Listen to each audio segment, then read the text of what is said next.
And also if few students have network issue, आप लोग थोड़ी देर के लिए आ रहे हो या थोड़ी देर में आपको दूसरी क्लास अटेंड करनी है, तो वो इन्फॉर्मेशन में भी आप दे सकते हो, तो मुझे समझ में आ जाएगा कौन बच्चों का कैसा, एटलीस्ट आप लोगों की प्रेजेंट ही लग जाएगी। ओके, चलो। Last time digestive system related glands, उनके फंक्शंस, बेसिक चीजें हमने देखी थी। आज मैं आपसे कुछ एक्स्ट्रा चीजें डिस्कस करने वाली हूँ with the help of module. Module में काफी ज्यादा इंफॉर्मेशन दिया है and it's kind of a very basic, कह लो कि जनरल इंफॉर्मेशन टाइप। ऐसा नहीं है कि बहुत डिफिकल्ट है, बट कुछ ऐसी चीजें लिखी हैं जो कि आप लोगों के लिए भी इंटरेस्टिंग होंगी एंड हेल्पफुल भी है नॉलेज वाइज। सबको मेरी स्क्रीन दिख रही है? Yes ma'am. हाँ मैम। ओके, सो स्क्रीन पे कुछ चीजें मेंशन्ड हैं कि कौन कौन से पार्ट, यानी डाइजेस्टिव सिस्टम का कौन सा पार्ट है वो कौन सा रोल प्ले करता है, एग्जैक्टली क्या क्या प्ले कर रहे हैं। Okay, you already know everything, see here. आपको बस ये टेबल रीड करना है, very few things are mentioned. Normal आप लोगों के लिए इजी करने के लिए उन्होंने फ्लो चार्ट और टेबुलर फॉर्म में इंफॉर्मेशन ज्यादा दिया हुआ है। सो पहला, buccal cavity. Everyone knows what buccal cavity is.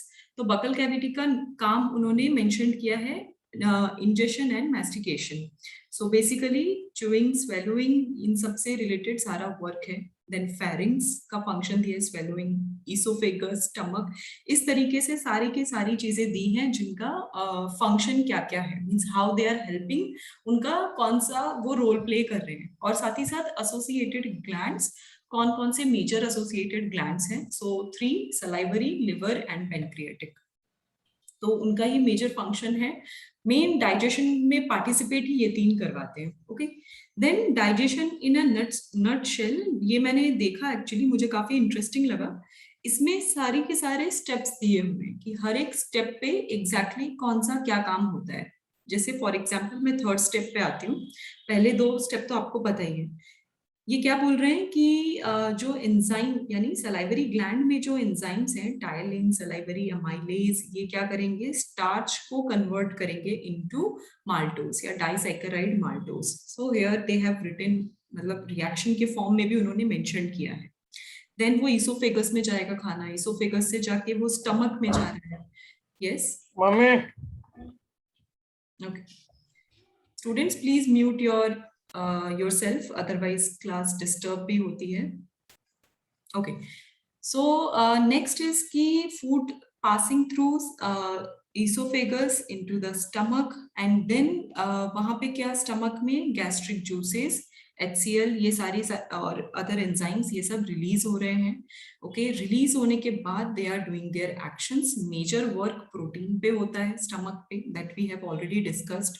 तो प्रोटीन एग्जैक्टली वो क्या कर रहे हैं, प्रोटीन को पेप्सिन, जो एंजाइम सिक्रीट करता है, वो पेप्टोन्स एंड पेप्टाइड्स में कन्वर्ट कर रहा है। ये रिएक्शन के फॉर्म में लिखा है। देन पास होगा कहाँ पे, इंटेस्टाइन में। तो स्मॉल इंटेस्टाइन का जो पहला हिस्सा होता है, the first part, that is duodenum. तो डिओडिनम में ट्रांसफर हो जाता है। डिओडिनम ही ऐसी जगह है जहां पे लिवर और पेनक्रियास, इनका जो डक्ट है वो अटैच होता है, और इन दोनों के जूसेस वहां पे मिक्स होते हैं ताकि फर्दर और जो भी दूसरी चीजें डाइजेस्ट करनी है वो हो सके।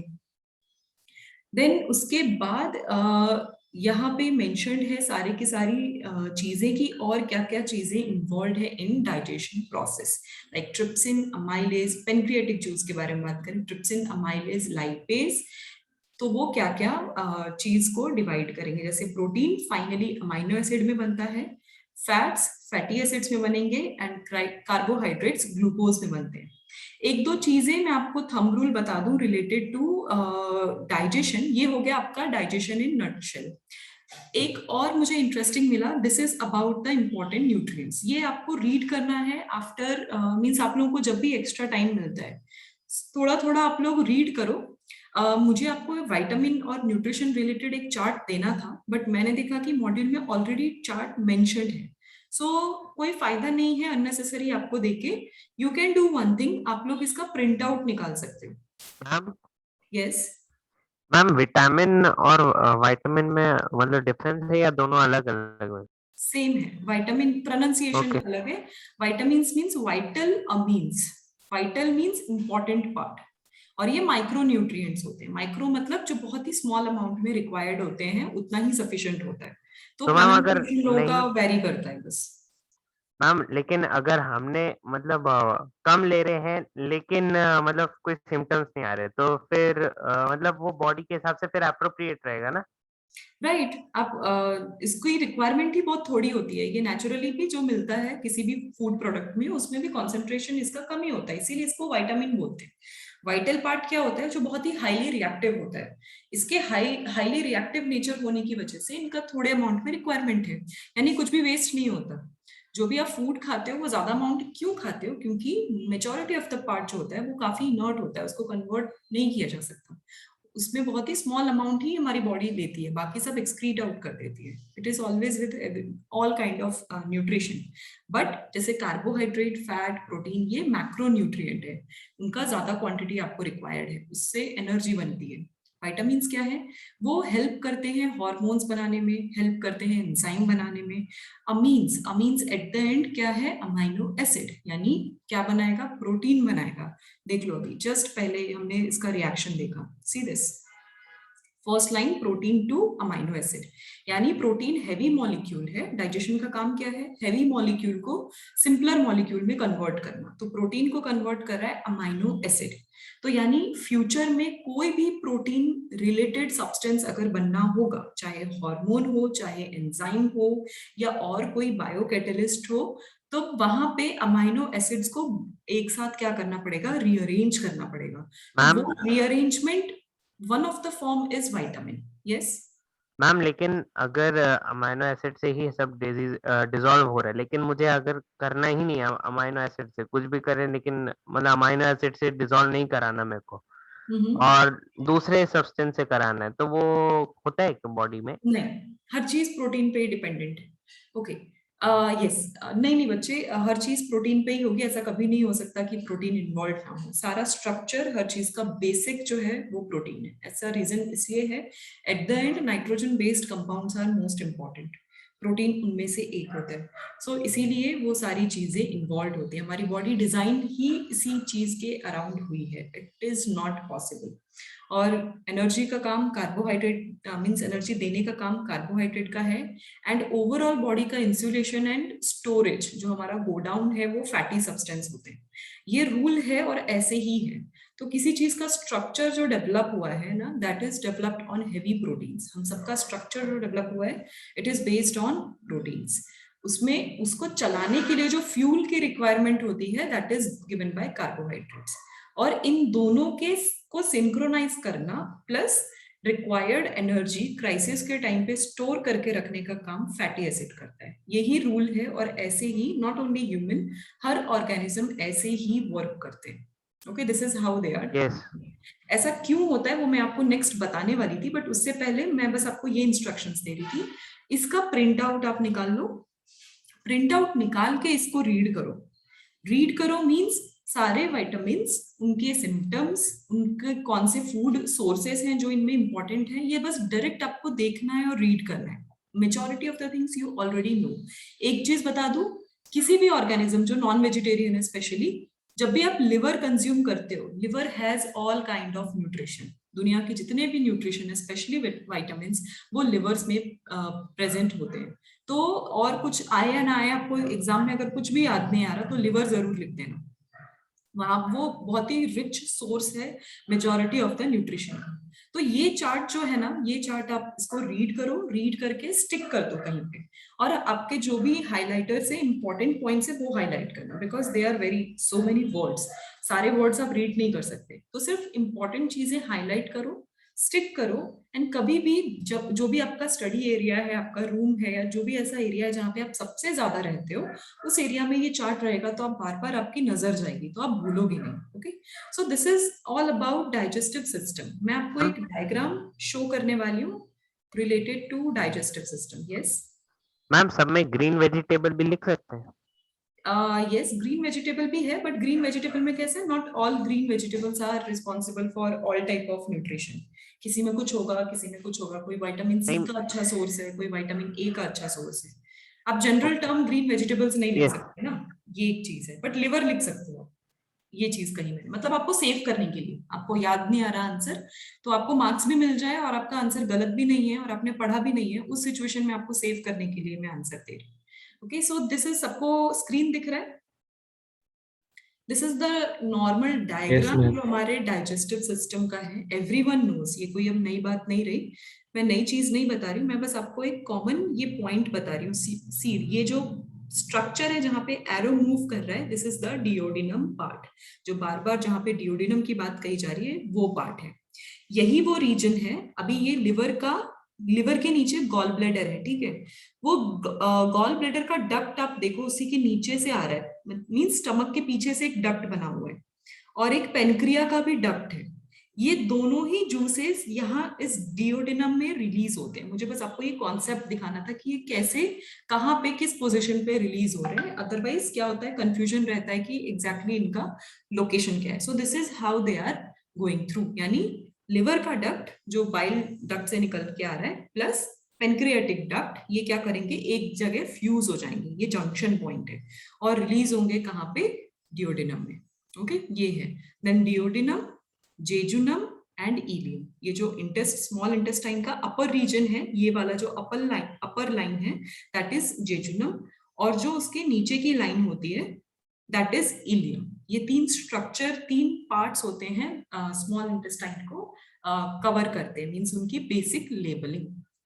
अब मुझे आपको एक एक्स्ट्रा पॉइंट ये बताना था, let me share the screen, about energy conversion. जब भी कोई एनर्जी, क्यों मैं अब एनर्जी के बारे में बात कर रही हूँ, क्योंकि नेक्स्ट हमें क्या डिस्कस करना है about respiration. And respiration is very interesting इसलिए है क्योंकि रेस्पिरेटरी सिस्टम नहीं, आपको रेस्पिरेशन के बारे में अब समझना है। अब आप ना एक साल, अब आपका जो लेवल होगा वो एक लेवल अब बढ़ चुका है। अभी तक आपने कॉमन रेस्पिरेटरी सिस्टम पढ़ा होगा जिसमें लंग्स, नॉर्मल ट्रैकिया, एल्वियोलाई, इन सब के बारे में देखा। अब आपको देखना है कि उनके अंदर सेलुलर लेवल पे क्या होता है या केमिकल लेवल पे क्या होता है, वो चीजें आपको देखनी है थोड़ा सा। तो अब मैं आपको ये चीज बता रही हूँ, डाइजेशन के टाइम पे सबसे पहले एनर्जी सोर्स में बोल रही हूँ, the best energy source is carbohydrate. क्यों है, इसके पीछे रीजन ये है, इसको डाइजेस्ट करना बहुत ईजी होता है। तो सबसे पहले हमारी बॉडी जिस फूड सोर्स से एनर्जी लेती है वो कार्बोहाइड्रेट होता है सबसे पहले। नॉर्मली थंब रूल भी यही है, आपको पढ़ाया भी यही गया है कि कार्बोहाइड्रेट से ग्लूकोज बनता है। कार्बोहाइड्रेट कॉम्प्लेक्स मॉलिक्यूल है और उसको कन्वर्ट करते हैं एक very simple molecule that is glucose, and glucose आगे पास ऑन हो जाएगा। ग्लूकोज के बाद जो काम होगा ना, अब वो रेस्पिरेशन पार्ट है, वो उसको कैरी फॉरवर्ड कर लेगा, अब वो डाइजेशन का काम नहीं रहा। इसी ग्लूकोज के ब्रेकडाउन को हम रेस्पिरेशन बोलते हैं, that is your true respiration. But जब बॉडी अंडर क्राइसिस होती है तो कार्बोहाइड्रेट अगर नहीं मिलता, suppose you are starving, you are not consuming any kind of food, और आप स्टार्व कर रहे हो, भूखे हो आप, तब क्या होगा, बॉडी आपके स्टोर्ड फैट से एनर्जी डेवलप करने लगेगी। तो फैट को फैटी एसिड्स में बनाएंगे एंड फैटी एसिड से ग्लूकोज में कन्वर्ट करेंगे। ये बॉडी का नॉर्मल फिनोमिना या फंक्शन रहेगा। This is the way it will work, क्योंकि हमारी जो फैट का मेजर काम क्या है, फूड को स्टोर करके रखना। तो स्टोर इसी पर्पस के लिए किया है कि जब क्राइसिस होगा तब हम यूज करेंगे। बट कभी कभी ऐसा सिचुएशन भी आ जाता है कि फैट भी खत्म हो गया, तब क्या, अब स्टोर्ड फूड भी नहीं रहा, बॉडी अब सुपर स्टारवेशन में जा चुकी है, आसपास कोई खाना नहीं है, कुछ भी समझ में नहीं आ रहा कि अब क्या करना है। तो लास्ट रहता है थर्ड, बॉडी सबसे एंड में प्रोटीन पे डिपेंडेंट होती है, तब जाके प्रोटीन से हेल्प लेगी कि अब हमें प्रोटीन से एनर्जी चाहिए होगा। सो प्रोटीन के जो अमाइनो एसिड्स हैं वो हेल्प करेंगे ग्लूकोज बनाने में। ये मेजर डिफरेंस है। सबसे लास्ट अगर कभी एनर्जी सोर्स अगर चाहिए होता है तो प्रोटीन से, और डाइजेशन में सबसे इजीली डाइजेस्ट होता है carbohydrate, very fast digestion, with in 3 hours वो डाइजेस्ट हो जाता है। नॉर्मली आपके मील को 5 to 6 आवर्स लगता है, sometimes 8 hours to digest all the meal, क्योंकि आपके एक मील में पूरा का पूरा बैलेंस डाइट होता है, कार्बोहाइड्रेट, फैट, प्रोटीन, फाइबर्स, इन सब का प्रॉपर डाइट होता है। बट उस पूरे के पूरे आउट ऑफ दैट डाइट अगर आप उसमें प्रोटीन आपने ऐड किया है तो प्रोटीन को सबसे ज्यादा टाइम लगता है डाइजेस्ट होने में. Normally protein will take around 8 to 10 hours. इसीलिए जो लोग डाइट पे रहते हैं, those who are losing weight, उन लोगों को सजेस्ट किया जाता है to consume the protein as much as possible. इससे क्या होगा कि डाइजेशन का प्रोसेस स्लो हो जाएगा, तो आपका स्टमक जल्दी भूखा नहीं होगा, ऐसा लगेगा stomach is full. Okay, that is the concept. ये कुछ एक्स्ट्रा इंफॉर्मेशन. उसके अलावा आप टेबल देखो. Rest, digestion you all know very well. Okay, चलो moving on to the respiration part. Ma'am, yes ma'am जो वे रहता है उसे खाना चाहिए रहता है क्या? मतलब जो सॉरी, वे वे वे वे प्रोटीन जो है. प्रोटीन. ओके, हाँ. सो मैम उसको अगर लेते हैं तो ऐसा बोला जाता है कि बाद में प्रोटीन अगर ज्यादा नहीं मिला उस आदमी को तो फिर वो उसको भूख ज्यादा लगने लग जाती है, ऐसा होता है. ऐसा ये सिर्फ आपका साइकोलॉजिकल है प्लस बॉडी हैबिट. अगर एक पर्टिकुलर अमाउंट आपको कंज्यूम करने की आदत है और वो अमाउंट उस टाइम पे आपको नहीं मिलेगा तो ऑटोमेटिकली आपकी बॉडी जो है it will be more हंग्रियर. Okay, so that is the logic behind it. उसके अलावा और कुछ नहीं है. और वे प्रोटीन आपका मिल्क का ही प्रोटीन होता है. वो मिल्क से एक्सट्रैक्टेड प्रोटीन मटेरियल है, दैट इज वे प्रोटीन. और वे प्रोटीन क्यों कंज्यूम करते हैं? मोस्टली वेजिटेरियन लोग कंज्यूम करते हैं. जो नॉन वेज लाइक चिकन या फिर अनदर थिंग फ्लैश वगैरह वो कंज्यूम नहीं कर सकते, और बट उनको प्रोटीन की रिक्वायरमेंट होती है. तो बेसिकली अगर आपने वैसी हैबिट बना के रखी, आपके साथ भी हो सकता है. अगर आप एक दिन मीन्स आपने आज जो खाया है, अगर आप कल सेम लंच टाइम पे कम पोर्शन खाओगे या कोई और मील खाओगे, यूजुअली आप वो नहीं खाते, सपोज सबको रोटी सब्जी या दाल चावल खाने की आदत है, वो नहीं मिले, कुछ और मिले उसके बदले, तो आपको कंप्लीट मील नहीं लगता है because of psychological part. That is psychological, nothing to do with the digestion. Okay, चलो let's move on. Respiration without wasting time, at least मैं आपको रेस्पिरेशन पार्ट आज का समझा दूं. रेस्पिरेशन का जो ऑब्वियस पार्ट है कि एग्जैक्टली रेस्पिरेशन क्या क्या होता है, मैं वो नहीं बताऊंगी, बट स्टिल आपको ये जरूर दिखा दूंगी अबाउट रेस्पिरेटरी सिस्टम. ओके, सबको स्लाइड दिख रही है? ये हमारा नॉर्मल रेस्पिरेटरी सिस्टम है, label diagram of normal respiratory system. अभी इसमें प्रेजेंट क्या क्या है, प्रेजेंट कंपोनेंट्स दिखा रही हूँ. फर्स्ट नेजल कैविटी, देन ये फेरिंग्स रीजन, लैरिंग्स रीजन जहां पे आपका वॉइस बॉक्स वगैरह है. देन दिस कार्टिलेजिनस जो है compound, that is trachea, ring like structure. You can touch your trachea right now. आप अगर टच करोगे तो आपको रिंग लाइक स्ट्रक्चर मिलेगा, that is your trachea, commonly known as windpipe. अब ये ट्रैकिया जहां पे डिवाइड होता है दो पार्ट्स में, that is your bronchi, and उन ब्रोंकाई का फर्दर डिवीजन जो होता है दैट इज ब्रोंक्यूल्स. तो ये जो मोटे दो डिवीजन हुए, first two division that is bronchi, और उसके बाद उनका फर्दर डिवीजन होगा दैट इज ब्रोंक्यूल्स. एंड उन ब्रोंक्यूल्स के टिप पे सैक लाइक स्ट्रक्चर प्रेजेंट होता है, that is alveoli. Alveoli is the point जहां पे गैसियस एक्सचेंज होता है, यानी जो विंड या जो एयर आप यहां से इनहेल कर रहे हो उसका पाथवे यहां से जाएगा और इस टिप रीजन पे, इस पोर्शन पे या एल्वियोलर रीजन पे उसका गैसियस एक्सचेंज होगा. This is the normal function. And इनको कंप्लीटली कवर किसने किया है? लंग्स. क्यों कवर किया है? क्योंकि जो गैसियस एक्सचेंज हो रहा है उसको एक बाउंड्री में रखने की जरूरत है. बाउंड्री में रखेंगे तभी वो क्या होगा, कहीं और गैस लीक नहीं होगा, अदरवाइज वो लीक हो जाएगा. उसको एक इंसुलेशन और एक कवरिंग प्रोवाइड किया गया है with the help of lung. So it is preparing a pouch कि जो भी विंड या जो भी एयर हम इनहेल कर रहे हैं बिकॉज ऑफ द ब्रीदिंग, तो इनहेलेशन के टाइम पे लंग के अंदर वो सारी चीजें फिल हो जाएंगी. ये आपका बेसिक डायग्राम है. अगर कभी रेस्पिरेटरी सिस्टम बनाने को आए तो ये इंपॉर्टेंट लेबलिंग जरूरी है और ये डायग्राम जरूरी है. इतना मतलब आई गेस सब लोग बना ही लोगे. यस मैम, मतलब एक तरह से तो फिर सक्शन बना रहा है ना, एक तरह से सक्शन इन करेगा तो फिर बाद में एयर अंदर आ जाएगी और आउट करेगा तो बाहर आ जाएगा. Correct correct. That is one part. Plus एक अमाउंट ऑफ एयर अंदर रहना भी चाहिए, क्योंकि गैसियस एक्सचेंज 1 मिनट के अंदर अंदर नहीं होता। एल्वियोलाई ये सेलुलर लेवल पे जो वर्क है इट टेक्स टाइम, क्योंकि मेम्ब्रेन को क्रॉस करना है। अभी एक्सचेंज कौन से प्रिंसिपल पे होता है? प्रेशर। नॉर्मल फिजिक्स अप्लाई करना है, प्रेशर। प्रेशर जिसका जहां ज्यादा होगा वो चीज कहां पे ट्रांसफर करेगी? जहां पे प्रेशर कम होगा। और यही चीज ऑक्सीजन और CO2 पे अप्लाई होती है। यानी लंग्स में ऐसे ब्लड वेसल्स होते हैं जो एक्चुअली क्या कैरी कर रहे हैं? कार्बोक्सिनेटेड ब्लड। अभी कार्बोक्सिनेटेड ब्लड यानी कार्बन डाइऑक्साइड का कॉन्सेंट्रेशन उसमें ज्यादा है, यानी उसका प्रेशर उस वहां पे ज्यादा है।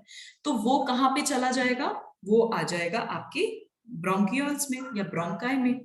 और जो ब्रोंकाई के अंदर ऑक्सीजन है उसका कॉन्सेंट्रेशन उसके कंपैरिजन में अब ज्यादा है। मींस एयर का कॉन्सेंट्रेशन आपके ब्लड वेसल के कॉन्सेंट्रेशन के मुकाबले ज्यादा है, तो सेम ऑक्सीजन जो है वो ब्लड वेसल में एंटर कर जाएगा एंड वो आगे चला जाता है हार्ट के पास, एंड देन आप एक्सेल क्या कर देते हो? Carbon dioxide. यही प्रोसेस है, इतना ही बेसिक प्रोसेस चलता है। एक और एक्स्ट्रा पार्ट जो आपको दिखाना है that is related to diaphragm. Diaphragm एक मसल है, it is a dividing muscle जो आपका चेस्ट रीजन, जिसको हम थोरैसिक रीजन बोलते हैं, उसको डिवाइड करता है विथ योर एब्डोमेन। दोनों को डिवाइड इसलिए करता है ताकि digestive system and respiratory system को प्रॉपर स्पेस मिल सके और ऑर्गन एक दूसरे के साथ इंटरफेयर ना करें। प्लस क्योंकि ये मसल है तो टिश्यू, अब कॉन्सेप्ट याद करना है। टिश्यू अगर याद होगा तो मसल ही इकलौता ऐसा टिश्यू है जो कॉन्ट्रैक्ट और रिलैक्स होता है। अगर फूड पाइप कॉन्ट्रैक्ट और रिलैक्स होती है या लंग कॉन्ट्रैक्ट और रिलैक्स होता है, क्यों? Because it is made up of muscle.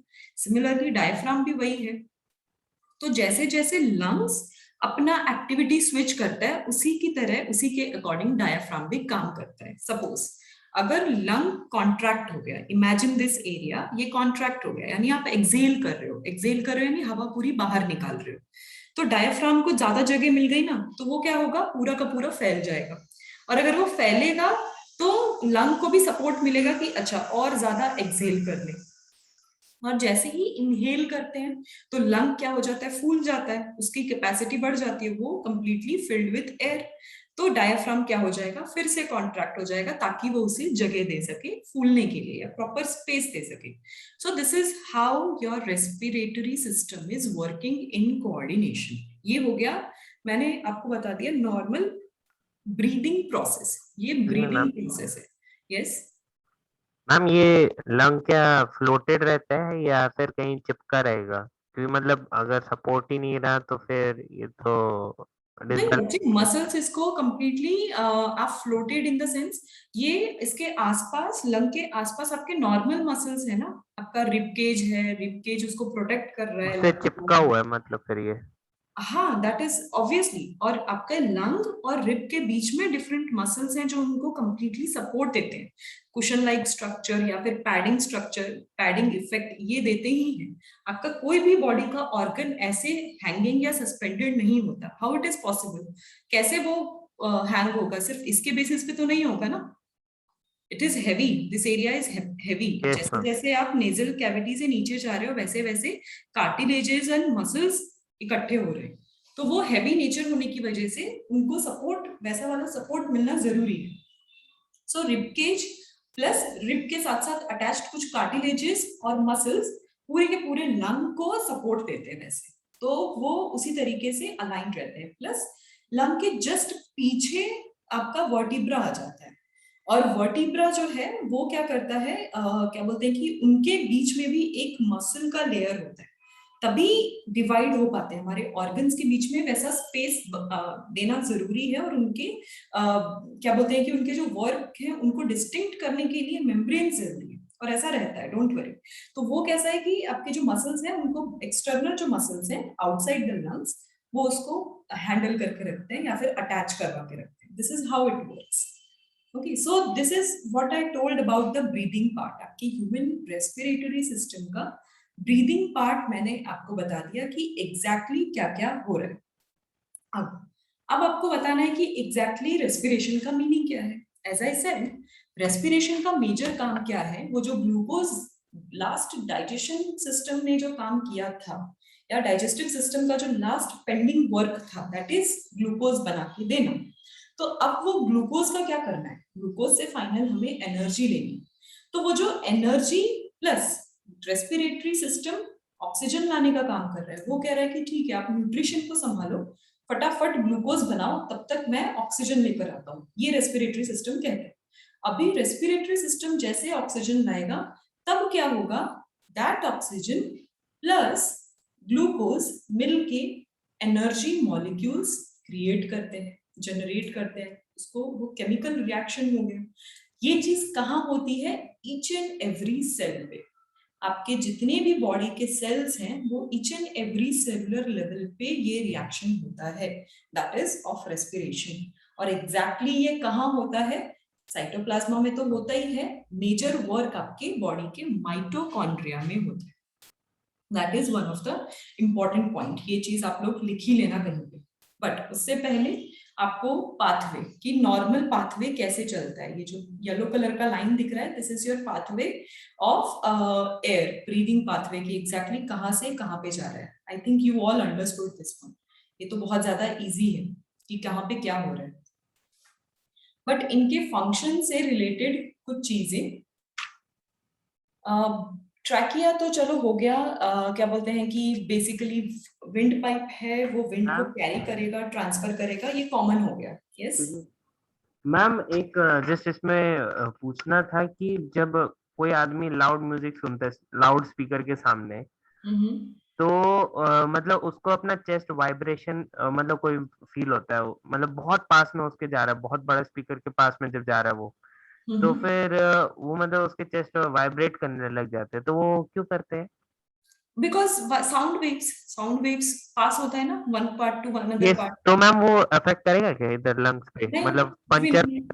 नहीं, अगर आप अगर किसी लाउड म्यूजिक के आसपास से अभी तक गए होगे, सपोज किसी फंक्शन अटेंड किया होगा कुछ, तो आपको लगा कि आपकी बॉडी अफेक्ट हुई? नहीं, तो वो नहीं होगा।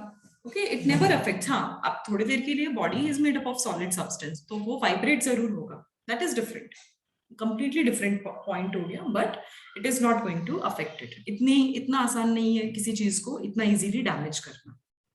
Okay, so yes, this is the table. मैं आफ्टर दिस सेशन मैं आपको इसका पीडीएफ फॉर्म ग्रुप पे डाल दूंगी, तो लेटर ऑन अगर आपको रिवाइज करना होगा, you can take this reference as a revision part. Okay ma'am, और ये क्या है? यस, और एक्सरे मैम जो रहता है, मतलब वो चेस्ट को देखने के लिए यूज होता है ना, लंग्स जो है।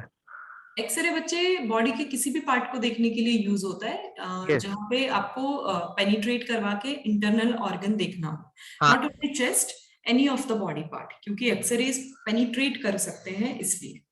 सो मैम, वो मॉडिफाई कर सकते हैं क्या, मतलब जैसे अभी मतलब कोई भी रेडिएशन रहता है तो फिर वो मॉडिफाई कर देते हैं लिविंग बीइंग को, तो वैसे ही इसमें भी हो सकता है मॉडिफिकेशन एक्सरे ज्यादा लगाने से? तो modification, I didn't get you, कि मशीन में मॉडिफिकेशन या फिर नो मॉडिफिकेशन? ह्यूमन बॉडी में मींस म्यूटेशन टाइप ऐसा? नहीं, एक्सरे हार्मफुल होते हैं, अगर ज्यादा एक्सपोज हुआ तो हार्मफुल है, म्यूटेशन होगा, हार्मफुल है, but not in that way.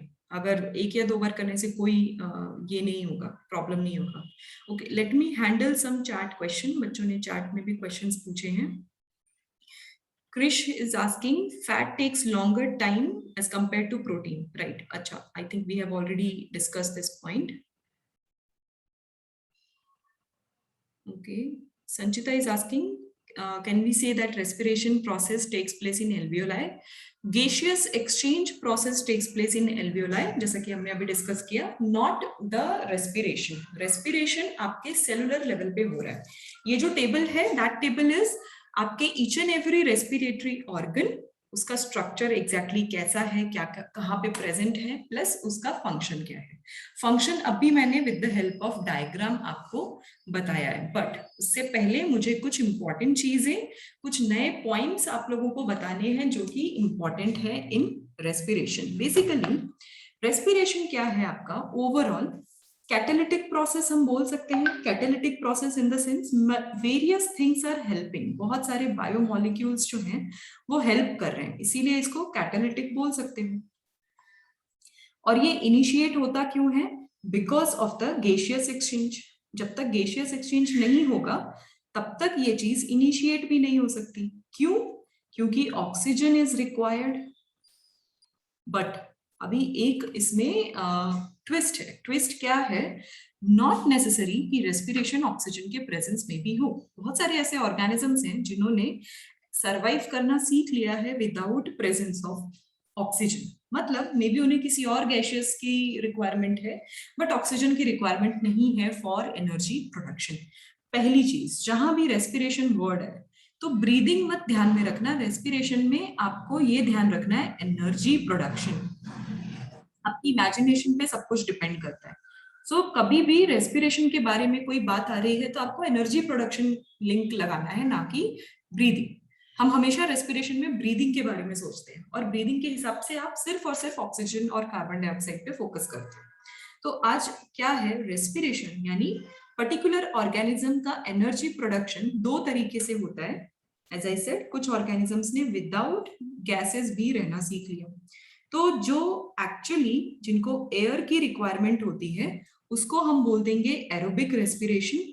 उन ऑर्गेनिजम्स को जिनको एयर की रिक्वायरमेंट नहीं होती उसको हम बोलेंगे एनएरोबिक रेस्पिरेशन। अब इन दोनों में डिफरेंस क्या है? यहाँ पे ऑक्सीजन इज रिक्वायर्ड, ये तो कॉमन सेंस हो गया। इस एरिया में ऑक्सीजन इज नॉट रिक्वायर्ड, ये चीज हो गई। दूसरा, यहां पे क्या हो रहा है, ऑक्सीजन रिक्वायर्ड यानी आपका ग्लूकोज का ब्रेकडाउन, और ग्लूकोज जब ब्रेकडाउन होता है उसको प्रोसेस को बोलते हैं glycolysis. This is important as a Yes, word, ये भी इंपॉर्टेंट है, यानी glucose breakdown. Ma'am. Yes, ma'am, body कोई और गैसेस क्यों नहीं ले सकते, ऑक्सीजन ही क्यों लेती है? क्योंकि ऑक्सीजन एक्चुअली हेल्प करता है in water production, hydrogen and water, electron transport इसी में आपको पढ़ना है, वो मैं आपको थोड़ी देर में बताती हूँ हाउ इट इज। तो मैम सिर्फ हाइड्रोजन आयन को निकालने के लिए वो इसका ऑक्सीजन यूज होता है? करेक्ट। और उसके अलावा अगर बाकी जो भी हाइड्रोजन के साथ सपोज सल्फर गैस ले रहे हो या कोई और गैस ले रहे हो तो वो पॉइजनस हो जाता है, not useful for living organism. तो हमारा इवॉल्व, जो हमारा इवोल्यूशन हुआ है वो इसी चुने हुए कुछ एलिमेंट्स के बेसिस पे हुआ है, उनमें से एक ऑक्सीजन है। तो मैम, इनर्ट गैसेस अगर इनहेल करा जाए तो कुछ फर्क पड़ेगा? आप जो एयर इनहेल करते हो ना उसमें पूरी दुनिया की जितनी भी गैसेस प्रेजेंट हैं वो आप सब एक साथ इनहेल करते हो, बट आपकी बॉडी एक्सेप्ट सिर्फ और सिर्फ ऑक्सीजन को करती है। तो वो जो एक्सेप्टेंस प्रोसेस है ना वो एल्वियोलाई पे होता है। दैट्स व्हाट आई सेड, अभी मैं आपको जो डायग्राम बता रही थी, दैट्स व्हाट आई सेड कि एल्वियोलाई पे गैसियस एक्सचेंज हो रहा है।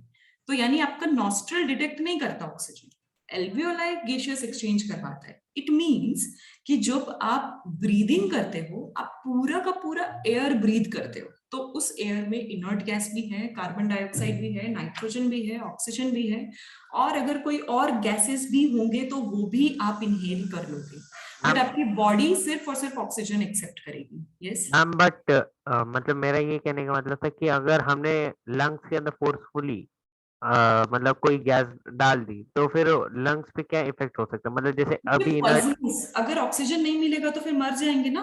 अगर पॉइजनस इफेक्ट, अगर दूसरे गैसेस क्या हैं, आप अगर पर्पसली दूसरे गैसेस का कॉन्सेंट्रेशन ऐड कर दोगे तो इट मीन्स कि ऑक्सीजन का कॉन्सेंट्रेशन कम हो गया। तो यानी एल्वियोलाई का जो काम है उसको समझ नहीं आएगा कि अब क्या एक्सचेंज करना है, और हार्मफुल गैसेस एक्सचेंज हो जाएंगे और वो आपके ब्लड में जाएंगे तो टॉक्सिक इफेक्ट प्रोड्यूस करेंगे and it is very harmful for you. Okay, so that is the reason कि वो नहीं करते। ओके, चलो, वी हैव ओनली 15 मिनट्स बच्चे।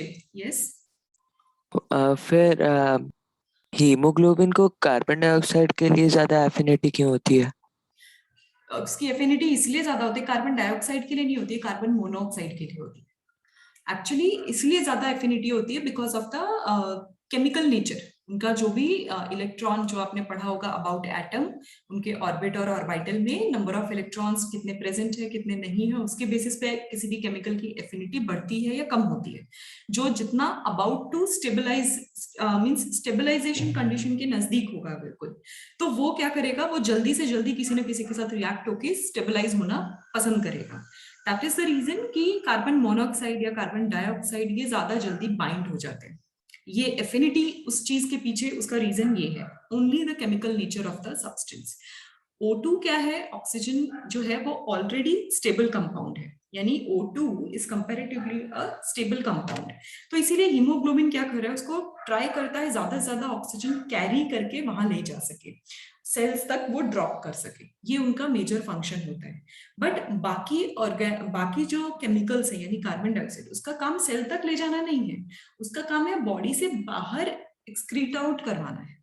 तो इसीलिए उसको बाइंड करना जरूरी है कि प्रॉपरली बाइंड करवा के बाहर ले जाए, अदरवाइज वो डिसॉल्व फॉर्म में इधर से उधर बॉडी में रहेगा and it will create toxicity in long term. Understood? Chemical nature आपका उस पर्टिकुलर सब्सटेंस का chemical nature is the answer. Okay, let me first tell you, ये एकदम पहले ध्यान से सुन लो, उसके बाद हम बाकी चीजें डिस्कस करते हैं। Okay, so I was talking about the glycolysis यानी ग्लूकोज ब्रेकडाउन। अभी क्या हो रहा है, ग्लाइकोलाइसिस प्रोसेस हो रहा है। ये जो ग्लूकोज ब्रेकडाउन है यानी ग्लूकोज को एंड में पायरुविक एसिड या पायरुवेट में कन्वर्ट किया जा रहा है। ओके, तो ये प्रोसेस जो है ग्लूकोज का final conversion into pyruvic acid. अब ये जो काम है ये कहाँ पे होगा, तो ये होगा साइटोप्लाज्मा में। इसीलिए सेल को कहा ब्लड्स क्या भेज रहे हैं, फटाफट ऑक्सीजन भेज रहे हैं कि ये लोग ऑलरेडी डाइजेस्टिव सिस्टम की वजह से आपके ब्लड में क्या डिसॉल्व हो गया, इनफ ग्लूकोज। अब ब्लड और क्या क्या लेके आ गया, ऑक्सीजन। सारे सेल्स को डिस्ट्रीब्यूट कर दिया जाएगा कि ये लो स्टॉक दे दिया carbon dioxide sorry oxygen and glucose का। तो साइटोप्लाज्मा में सबसे पहले क्या होगा, ग्लूकोज का ब्रेकडाउन होगा पायरुविक एसिड में। देन इसके बाद जो नेक्स्ट स्टेप आ जाता है आफ्टर दिस ग्लाइकोलाइसिस, एक स्टेप आता है, उसको हम बोलते हैं क्रेब्स साइकिल। क्रेब्स साइकिल जो है ये होगा माइटोकॉन्ड्रिया में। क्रेब्स साइकिल का काम है एनर्जी प्रोडक्शन, यानी क्या क्या चीजें ये प्रोड्यूस करवाएगा, ये carbon dioxide, water and energy. It means ये यूज करेगा बचा हुआ जो भी पायरुविक एसिड कन्वर्ट हुआ है, वो पास ऑन हो जाएगा माइटोकॉन्ड्रिया को, बोल दिया जाएगा ये अब तुम्हारा काम है। इससे क्या बनाना है, एनर्जी। और ये चीज कहां पे हो रही है, इनसाइड माइटोकॉन्ड्रिया। ये एक चीज। अभी आप लोगों को सेल का स्ट्रक्चर अगर याद है तो ये भी पता होगा कि माइटोकॉन्ड्रिया के अंदर एक डिफरेंट मेम्ब्रेनस स्ट्रक्चर प्रेजेंट होता है जिसको हम क्रिस्टे बोलते हैं, something like this. Yes ma'am. Okay, तो इस टाइप का जो स्ट्रक्चर है यानी क्रिस्टे, इसी के अंदर क्या बने होते हैं, बहुत सारे प्रोटीन्स प्रेजेंट होते हैं। तो ये जो क्रिस्टे है एट द एंड ये करवाता है इलेक्ट्रॉन ट्रांसपोर्ट। जो भी एनर्जी बच गई उसके बाद जितना भी हाइड्रोजन, वाटर, जो भी चीज रह गया है उसमें इलेक्ट्रॉन ट्रांसपोर्ट करवाने में ये हेल्प करता है। सो it is done by cristae of mitochondria. ये होता है एक्चुअली एरोबिक रेस्पिरेशन, यानी अगर ऑक्सीजन प्रेजेंट है तो कैसे हमारी बॉडी करंटली प्रेजेंटली भी कैसे काम कर रही है, ये प्रोसेस ये है। But what about anaerobic respiration, what if अगर बॉडी में इनफ ऑक्सीजन नहीं है तो पहली चीज, फर्स्ट स्टेप तो यही है कि ग्लूकोज वो लैक्टिक एसिड बदल जाएगा। करेक्ट, पायरुवेट में कन्वर्ट हो रहा है, पहला पार्ट ये। अब पायरुवेट से आगे कन्वर्ट होने के लिए क्या चाहिए, और ऑक्सीजन की रिक्वायरमेंट है। व्हाट इफ अगर ऑक्सीजन नहीं हो, अगर ऑक्सीजन नहीं होगा तो ये जो पायरुवेट है, सपोज कुछ लोअर ऑर्गेनिजम्स लाइक यीस्ट और बैक्टीरिया क्या कर देते हैं, इसको इथेनॉल, अल्कोहल में कन्वर्ट कर देते हैं। तो ethanol, CO2 plus few energy, ATP is the energy molecule. Yes, pyruvate और पायरुविक एसिड सेम है ना? करेक्ट, बस नाम अलग अलग है, उनको अलग तरीके से बुलाते हैं, chemical is same. Yes ma'am. Okay, so ये फंक्शन कहाँ पे हो रहा है, यीस्ट में और एग्जाम्पल बैक्टीरिया में और एनी अदर लोअर ऑर्गेनिजम्स। एक स्टेप और है, हमारे अंदर भी होता है anaerobic respiration in our muscles. जरूरत से ज्यादा अगर आप रिगरस वर्क कर रहे हो तो अवेलेबल ऑक्सीजन जो होता है उसकी स्कैर्सिटी होने लगती है। आपने अपना काम नहीं रोका, बट ऑक्सीजन खत्म हो चुका है, तो बट आपको काम करना है तो एनर्जी तो देनी पड़ेगी। तो हमारी बॉडी इतनी अच्छी है कि उसके बाद भी एनर्जी बनाना चाहती है, तो वो चीज वो कन्वर्ट हो जाता है हमारा मसल इनटू एनारोबिक रेस्पिरेशन। तो जब एनारोबिक रेस्पिरेशन में कन्वर्ट हो जाता है तो बनाता है लैक्टिक एसिड प्लस एनर्जी। जब लैक्टिक एसिड बनाएगा तब लैक्टिक एसिड की वजह से आपकी बॉडी में होते हैं क्रैम्प्स। ये इंफॉर्मेशन जाता है नर्वस सिस्टम को और वो कहता है कि बस करो, अब रुक जाओ, there is no sufficient oxygen. Oxygen जब आएगा तब काम करना। दैट इज द इफेक्ट जो आपका नर्वस सिस्टम आपको देता है, which you receive in the form of pain. Yes ma'am, तो ये लैक्टिक एसिड बेसिकली एक तरह से सिग्नल की तरह एक्ट करता है, मतलब बटन की तरह एक्ट करता है कि अगर प्रेस हो गया तो मतलब वर्क स्टॉप करना चाहिए। लेकिन अगर हम लोग तब भी वर्क स्टॉप नहीं करें तो हमें मतलब दर्द होगा, लेकिन मसल तो ठीक रहती है, मसल वो टीयर होने का डर रहता है फिर। नहीं, कुछ भी नहीं होता। मसल्स कंटिन्यूसली कॉन्ट्रैक्टेड रहती हैं और लैक्टिक एसिड ज्यादा प्रोड्यूस होने लगता है और उसकी वजह से जो नंबर ऑफ एनर्जी है वो भी डिक्रीज होने लगी। अपने आप रुक जाओगे, फिर एक टाइम के बाद यू विल स्टॉप ऑटोमेटिकली, कुछ भी यूज करने के लिए नहीं रहेगा तो body। मैम मतलब सिर्फ ये टायर्डनेस ना आए, मतलब बॉडी ज्यादा टायर्ड ना हो जाए, मतलब Right. सारी इसीलिए सिर्फ लैक्टिक एसिड को एक बटन की तरह लगा दिया ना फिर इन्होंने। Correct correct. Okay, so this is about aerobic and anaerobic. सबको समझ में आया ये point? Ma'am okay, clear aerobic and aerobic. Shall I change the slide? कुछ लास्ट पॉइंट्स आपको बताने हैं about respiration. Yes Bhavya, question. Ma'am जब बहुत रनिंग करते हैं तो फिर लंग्स के पास पेन होने लगता है, वो भी लैक्टिक एसिड की वजह से होता है? करेक्ट। जो डायाफ्राम है ना वो कंटिन्यूअसली, वो भी तो मसल ही है, वो कंटिन्यूअस सपोर्ट कर करके फास्ट ब्रीदिंग की वजह से कॉन्ट्रैक्ट रिलैक्स करके थक जाता है। तो वो भी एक अलार्म होता है आप लोगों के लिए कि muscle is tired now, no more, yes ma'am. Not able to work. Same effect exactly. Okay, shall I change this slide? लिख लिया सबने ये? Ma'am yes. Ma'am anaerobic respiration में जैसे ऑक्सीजन रिक्वायर्ड नहीं होता, तो जैसे एनारोबिक रेस्पिरेशन फिर मतलब ऑक्सीजन के साथ भी वर्क कर सकता है क्या? अगर ऑक्सीजन हो गया तो वो और एरोबिक हो गया, यही तो बात है। रेस्पिरेशन इसीलिए मैंने आपको स्टार्टिंग में ही बोल दिया था, एनर्जी प्रोडक्शन पे आपको फोकस करना है, not the breathing part. Breathing is different, respiration is different. हाँ, रेस्पिरेशन को प्रोसीड कराने के लिए ब्रीदिंग की रिक्वायरमेंट है ताकि हमें इनफ गैसेस मिल सके। कौन सा gas? Oxygen, this one. Okay, तो जो आप एनारोबिक कह रहे हो, अगर मुझे ये यहाँ पे ऑक्सीजन में लगा दूंगी तो ये वाला रिएक्शन हो जाएगा ना, नॉर्मल पायरुविक एसिड से एनर्जी जो बनता है, क्रेब्स साइकिल बन जाएगा वो। तो अगर मैं नहीं लगा रही, ऑक्सीजन यहाँ से माइनस कर दिया है, तभी ये वाला बाय प्रोडक्ट मिल रहा है मुझे। अंडरस्टूड? डिफरेंस समझ में आया? मैं आपको अभी रिएक्शन देती हूँ ऑफ अगर ऑक्सीजन है तो कैसे काम करता है। सबको ग्लूकोज का फॉर्मूला पता है? This is the formula of glucose. ठीक है, ऑक्सीजन आपको मिल गया, ये ऑक्सीजन कंबाइन होंगे, मींस ये दोनों आप किस तरीके से हेल्प कर रहे हैं? They will produce carbon dioxide, water, and also help in producing ATP. Since we are talking about ATP so much, तो मैं आपको कुछ फेमस एनर्जी मॉलिक्यूल्स के बारे में बता देती हूँ। पहला तो ATP है। ATP का full form, does anyone know? Adenosine triphosphate. Right, adenosine triphosphate. ये नाइट्रोजन बेस्ड कंपाउंड होता है एक्चुअली, जो कि एनर्जी हमें प्रोवाइड करवाता है। एटीपी की तरह ही एक और होता है NADH2। This is nicotinamide.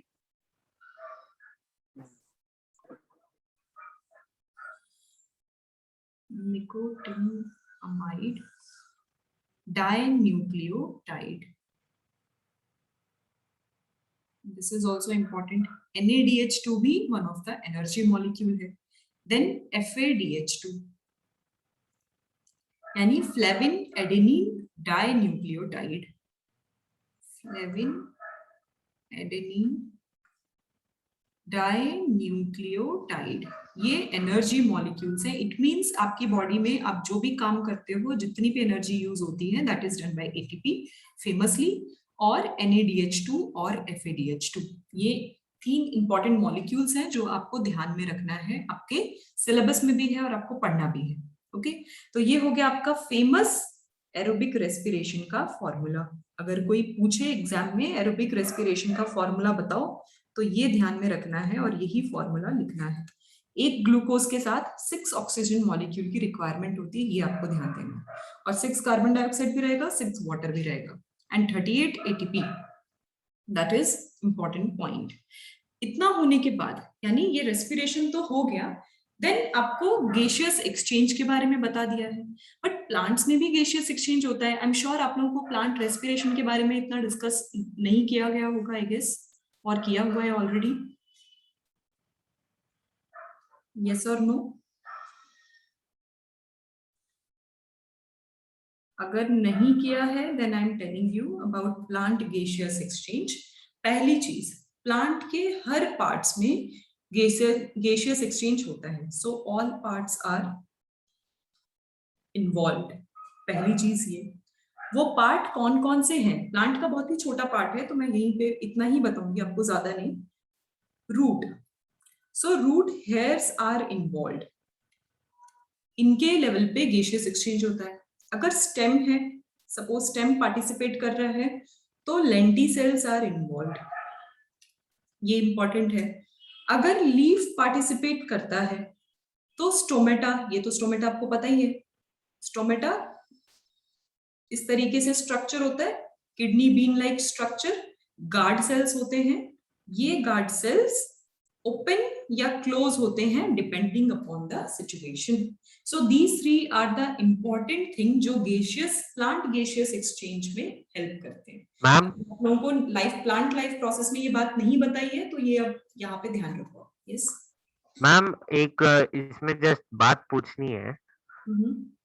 Ma'am, जो बॉडी रहती है, मतलब कि जैसे इलेक्ट्रिक ईल जो है, उनकी बॉडी जो रहती है वो इलेक्ट्रिसिटी मतलब कंडक्ट कर सकती है इलेक्ट्रिक ईल की. और सो मैम, फिर हमारी बॉडी भी कंडक्ट कर सकती है क्या इलेक्ट्रिक ईल जैसे? हाँ, हमारी बॉडी इलेक्ट्रिक इम्पल्सेस पे काम करती है. अभी तो नर्वस सिस्टम पढ़ा था हमने. नहीं, मतलब वैसे नहीं, मतलब जैसे इलेक्ट्रिक ईल. बाहर, बॉडी के बाहर नहीं. हाँ, वैसे हमारी पूछ. बॉडी इंसुलेटेड है, इसीलिए तो ये मसल्स एंड एपिडर्मल लेयर्स का इंसुलेशन है, प्लस फैट टिश्यूज का इंसुलेशन है. Not So, possible. अगर वो हो गया तो कोऑर्डिनेशन इशू आ जाएगा. सो मैम, ईल में जो कैसे रहता है फिर वो इलेक्ट्रिसिटी वो कैसे उनका कंडक्ट कर लेते हैं? नहीं, वो उनका डिफेंस मैकेनिज्म है. They do not always produce electricity. वो सिर्फ डिफेंस या ऑफेंस कंडीशन में होता है. सेम थिंग जैसे किसी भी ऑर्गेनिज्म में पॉइजन काम करता है, पॉइजन ग्लैंड या वेनम्स प्रेजेंट होते हैं, सेम इफेक्ट इलेक्ट्रिक रे का भी है. वो electric current as a defence mechanism use करते हैं, नॉट नॉर्मली. वो इलेक्ट्रिसिटी प्रोड्यूस करते हुए नहीं चलते हमेशा. बट मैम, वो मतलब जब भी ऐसे मतलब अपने प्रे को जब मतलब उसे मतलब कैच करना रहता है उन्हें, तो फिर वो तब उनके ऊपर अटैक करते हैं. तो ये तो मतलब डिफेंस और ऑफेंस में तो नहीं रहा. तो अटैक करना यही तो होता है ना, defence and offence.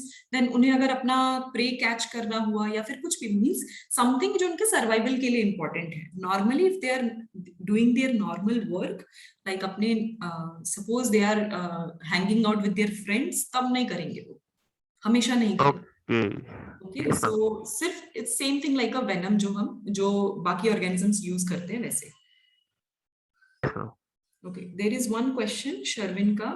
If we go in hilly area and use oxygen cylinder for a month, then okay, this affect our respiratory system even after we come to regular condition. Will they become lethargic? Okay, yes, they will become lethargic. अगर 1 month तक आप oxygen cylinder पे depend कर रहे हो, यानी आप pure oxygen consume करने की कोशिश कर रहे हो, तो आपके जो मसल्स और एल्वियोलाई जो हैं, वो क्या करते हैं, उनकी आदत वैसी हो जाती है, उनको अवेलेबल ऑक्सीजन बहुत ज्यादा मिलता है, हाईली कॉन्सेंट्रेटेड ऑक्सीजन.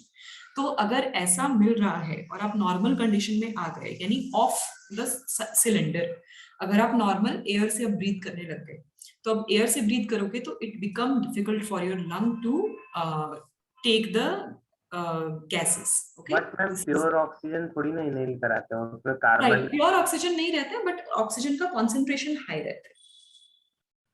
ओके, तो एक बार में आप जितना इनहेल करते हो ऑक्सीजन वो सारा यूज भी नहीं होता है, वापस से एक्सहेल करके वापस से वो ऑक्सीजन चला जाता है, बाद में यूज होता है जब उसकी रिक्वायरमेंट होती है तब.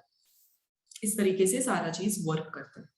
Okay, so this is about aerobic and anaerobic. Then मैंने आपको एरिया बता दिया, कौन से एरिया में क्या क्या हो रहा है, कौन सी चीजें बन रही हैं. ओके, आपको फॉर्मूलेस बता दिए हैं. एक और फॉर्मूला एनारोबिक रेस्पिरेशन का भी मैं फॉर्मूला आपको बता देती हूँ, जैसे एरोबिक का था वैसे ही.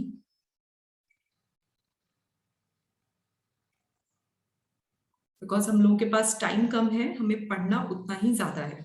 तो एनारोबिक यानी साइटोप्लाज्मा में क्या हो रहा है, ग्लूकोज से पायरुवेट बनेगा, वो पायरुवेट फर्दर बनाएगा क्या बोलते हैं कि alcohol and right. So it is going to form, means मैं आपको प्रोडक्ट बता रही हूँ, ethanol, carbon dioxide plus 2 ATP. अभी देखो कितना मॉलिक्यूल प्रोड्यूस हुआ एनर्जी का, 2, यहाँ पे 38. यही रीजन है कि एनिमल क्या कर रहे हैं, ऑक्सीजन पे डिपेंड हो रहे हैं. बिकॉज नेचुरली जो नंबर ऑफ ऑक्सीजन है वो क्या हो रहा है, नंबर ऑफ एनर्जी मॉलिक्यूल्स हैं वो ज्यादा प्रोड्यूस होते हैं. So organism will be more energetic. Okay, so this is the difference in aerobic and anaerobic. पहली चीज ये. दूसरा, मैम यस, एनारोबिक रेस्पिरेशन में ग्लूकोज किसके साथ रिएक्ट करता है? ग्लूकोज अपने आप ब्रेक डाउन होता है with the help of certain enzymes. उनको ब्रेकिंग एंजाइम्स जो होते हैं, सो जो ग्लूकोज है that is going to be break down with the help of enzymes. ठीक है, वो और maybe it can react with water sometime. Organism to organism depend करता है. तो अगर वाटर के साथ रिएक्ट हो रहा है तो हाइड्रोलेज एंजाइम यूज होते हैं. हाइड्रोलेज यानी वाटर एंजाइम, वो वाटर को यूज करके चीजों को ब्रेक करते हैं. ऐसा भी हो सकता है, तब जाके अल्कोहल और कार्बन डाइऑक्साइड और सारी चीजें बनेंगी. सो इस तरीके से वो यूज करते हैं, क्योंकि वाटर मॉलिक्यूल में कहीं ना कहीं ऑक्सीजन छुपा हुआ है. So by this way they will be able to make something. ऐसा है. ओके, सो ये आपके दो रिएक्शंस. सो मेजर जो आपके रेस्पिरेशन का वर्क है ये इस तरीके से होता है. नाउ योर होमवर्क, आप लोगों को क्या करना है, because time is up, I won't take much of the time. आप लोगों को पढ़ना है, you have to read about the facts, oxygen pressure,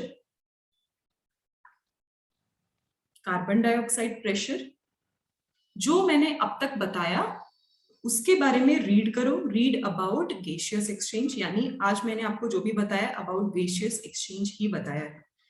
ये आप लोगों का होमवर्क हो गया. रीड करोगे तो आपको बात समझ में आएगी, अदरवाइज समझ में नहीं आएगी. ओके, इतना कर लोगे सब लोग? Everyone has to come by doing their homework. मैंने अभी तक आप लोगों को मेजर होमवर्क दिया ही नहीं है और आप लोगों का टेस्ट लेना बहुत जरूरी है.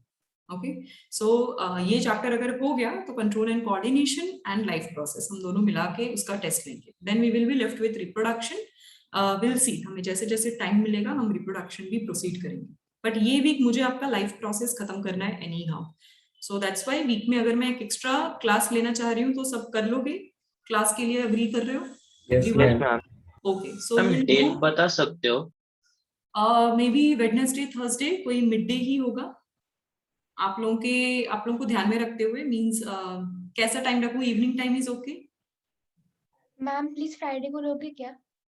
ओके, फ्राइडे सबके लिए सही है? हमारा लास्ट पेपर है फ्राइडे को, इसीलिए. Yes, हाँ मैम, ma'am. हमारे भी खत्म हो जाएंगे तब तक. ओके, तो फ्राइडे अगर टाइम मिलता है तो what about 7 to 8? Is it okay? Yes, yes ma'am. Yes ma'am. ठीक है, तो फ्राइडे 7 to 8 ये टाइम आप लोग बुक करके रखो, मीन्स नोट करके रखो. मे बी इस टाइम पे अपना क्लास हो जाएगा. Okay, so this is your homework, you all have to do this. मैं अभी लिखने को बहुत ज्यादा पढ़ने को नहीं दे रही हूँ, सिर्फ रीड करने को ही दे रही हूँ. एंड टाइमली प्लीज एवरीवन, जैसे जैसे सेशंस चलते हैं जो भी पढ़ाया जाता है नोट डाउन एवरीथिंग. और आपके नोट्स भी प्रिपेयर करो. आप लोग की नोटबुक भी बहुत जल्दी चेक करनी है. ओके, चलो आज के लिए इतना ही फिलहाल। नेक्स्ट हम excretory system and circulatory system, ये 2 चीजें ध्यान में देखेंगे। इन फाइनल चैप्टर हम समाप्त करेंगे। Okay, so all the best जिन लोगों के एग्जाम्स चल रहे हैं। Let's meet on Friday then. Okay, bye everyone, take care. Yes, ma'am. Thank you, ma'am. Bye, ma'am. Thank